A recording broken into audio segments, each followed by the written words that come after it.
Italy. Lane 2, China. Lane 3, New Zealand. Lane 4, Poland. Lane 5, Denmark. And lane 6, Greece.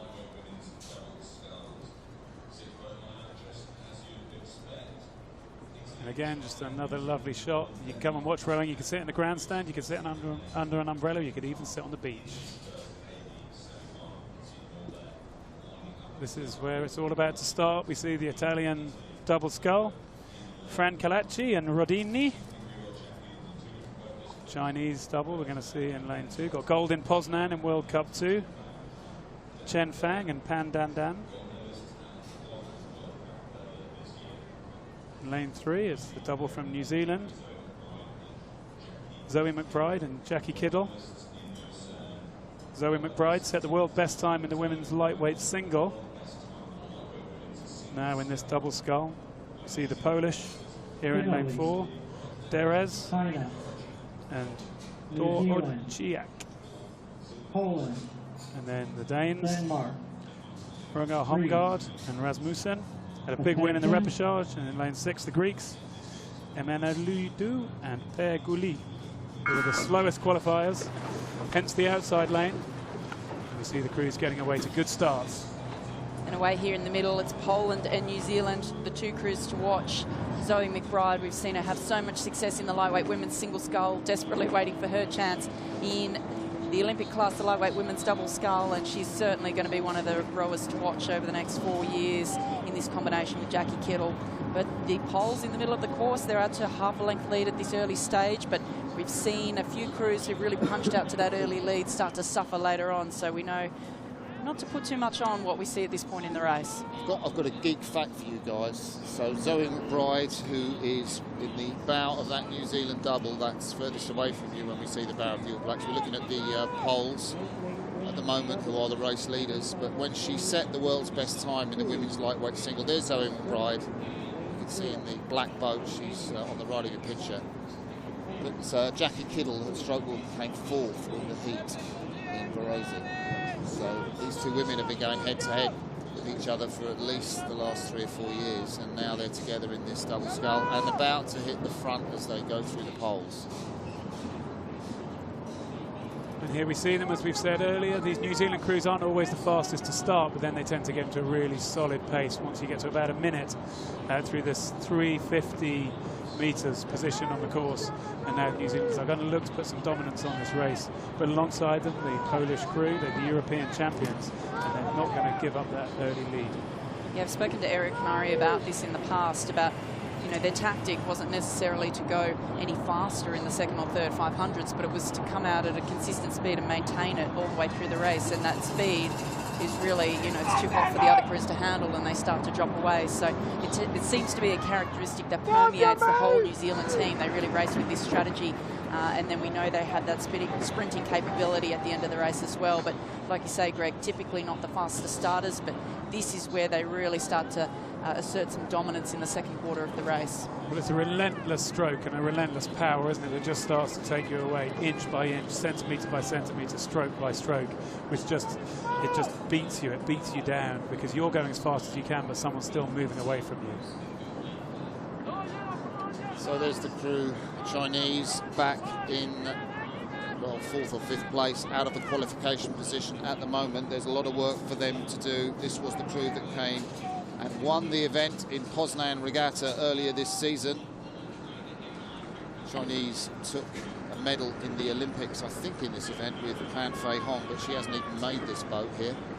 And we can see the Kiwis, I really like what they do. They're very uncomplicated in their stroke, but they have nice body movement, you know, either side of the pin. So with their sit back and their rock over, they use their bodies quite well. But you compare them to the Poles, who are in lane 4, and they're really very back-ended with their body. Their body doesn't come very far forward, but it sits a long way back. So a really interesting difference technically between the Kiwis and the Poles particularly, I think. Yeah, the Kiwis bettered the Poles by about 4 seconds at the Lucerne Regatta, which was the last big contest before this World Championships. It's a very close field as we come up to the 1,000 metres. Italy in blue at the top of your picture, China next to them, then New Zealand the race leaders, Poland 2, And I think we have to think about this race for this last qualifying slot as we take a look at the Italians over in lane 1. They've been at the top of our shot, but they're right in this, moving with that high stroke rate. And also, let's not forget about the Danish crew. Very experienced. Julianne Rasmussen in the stroke seat. She's moving that stroke rate on, sitting there, just starting to edge back towards the second place, which that Danish crew is now challenging for. I was going to say, Greg, she's 38 years old. I know you were 40 in the Olympics. I mean, what's it like rowing when you're sort of getting close to your 40s at that age? Well, to me, you've got to be smarter. You've got to be more technically efficient. You've got to look after yourself better. And these lightweight women all have to look after themselves extremely well and keep themselves fit and keep themselves ready to deliver their best when it matters. And I think that's what this Danish crew need to do here as we see them in lane 5.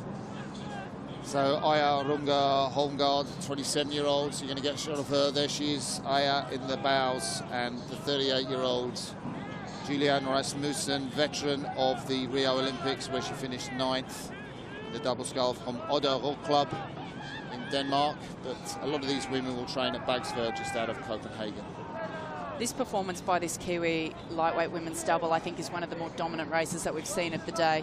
You know, much like we saw probably the Australian men's 4. You know, they've got clear water lead in this event. This is the only Olympic boat class for lightweight women, and to be leading this event by that much, I think, is really impressive in this semi-final. Yeah, we should give a shout out for their coach, perhaps, Gary Hay, who has been working, of course, with Emma Twigg, the New Zealand female single sculler world champion in 2014, missed a medal in the Olympics, unfortunately, but Gary Hay, vastly experienced in sculling, and has done a great job with these two women.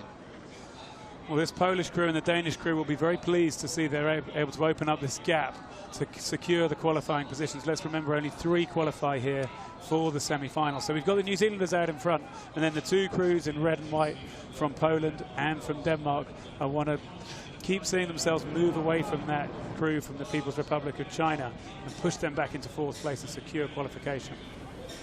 Yeah, and it's a pretty open field this year. Of course, the Dutch Olympic champions, both working in medicine, Ilse Paulis and Micah Head. So, you know, the field is open for someone to step into and become the new fastest crew in the world this year in the Sarasota Bradenton World Championships.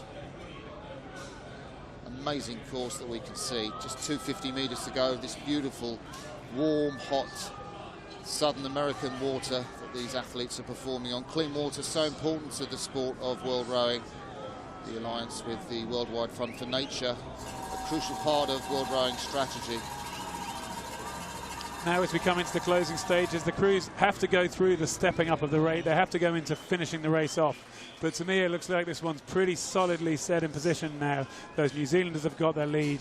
They're still needing to finish the race off with about 10 strokes to go, ahead of that crew from Poland, and then Denmark in the 3rd position, just sculling really nicely towards the line, Sarah. Yeah, really dominant performance here by the Kiwis. I think they measured themselves really well. Not too aggressive out at the start, comfortable to get themselves into the lead in the second 5, and they've just really looked very class all the way through this race, taking the lead over the Poles in 2nd, and the Danes in 3rd place. China over in lane 2, just missing out. Just a breath of a tail, I think, coming down the course now. The wind does change around, we've noticed, and 7:01, that's about 13 seconds off world best pace for these 2 New Zealanders. Zoe McBride from the Nelson Rowing Club and Jackie Kittle from Star Boating Club. Great result for the veteran Dane there to take 3rd place. Rasmussen on the left of your picture, 38 years of age. Poles took 2nd behind the New Zealanders. Veronica Derez, of course, experienced herself now in her early 30s, 32 years of age.